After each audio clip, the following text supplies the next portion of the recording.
অভিবাসী আইনে কড়াকড়ি আনতে শুরু করেছে জার্মানি। দেশটিতে বসবাসরত বিদেশিদের ৩ বছরে নাগরিকত্ব পাওয়ার আইনটি বাতিল করতে যাচ্ছে নতুন জোট সরকার।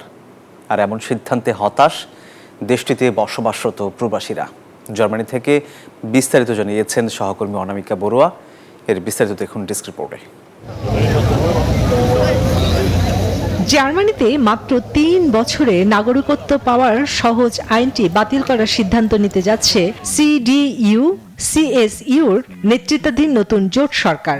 ওলাফ শলৎসের নেতৃত্বাধীন বিদায়ী সরকার নাগরিকত্ব আইন সহজ করার লক্ষ্যে বেশ কিছু পরিবর্তন এনেছিল।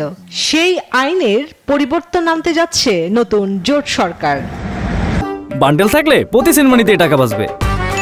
বিকাশ সেনমানি বান্ডেল কিনে জিতুন প্রতি লেনদেনে।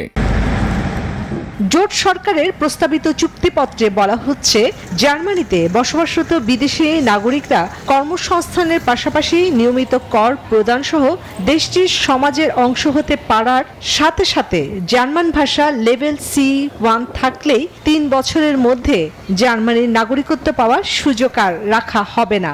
প্রশাসনের এমন সিদ্ধান্তে হতাশ দেশটিতে বসবাসরত প্রবাসীরা। এখন সিডিউ এসপিডি সরকার পাসপোর্টের যে ৩ বছরের মধ্যে যে পাসপোর্ট দিত ওটা বাতিল করে দিচ্ছে। এটা আমাদের জন্য অনেক কষ্টের। এটা আশা করি নতুন সরকার আবার এটা বিবেচনায় নেবে। এই সুযোগটা থেকে বিদেশিরা বঞ্চিত হয়েছে। আমি সরকারকে আবারও অনুরোধ জানাচ্ছি যেন ওনারা বিবেচনা করে।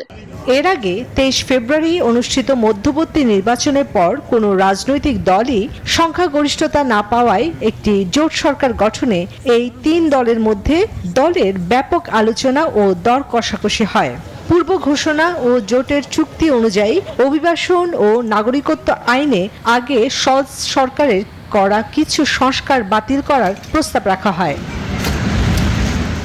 তবে ৩ বছরে পাসপোর্ট পাওয়ার নিয়মটি বাতিল হলেও জার্মানিতে ৫ বছর নিয়মিত বসবাসের পর নাগরিকত্ব পাওয়ার নিয়মটি বহাল থাকবে বলে জানিয়েছে দেশটির প্রশাসন। একই সাথে দ্বৈত নাগরিকত্ব বাতিলের বিষয়টিও রূপরেখায় রাখা হয়নি। তবে অনিয়মিত ও অবৈধ অভিবাসীরা জার্মানিতে আর আগের মতো সুবিধা পাবে না, মত দেশটির রাজনৈতিক দলগুলোর।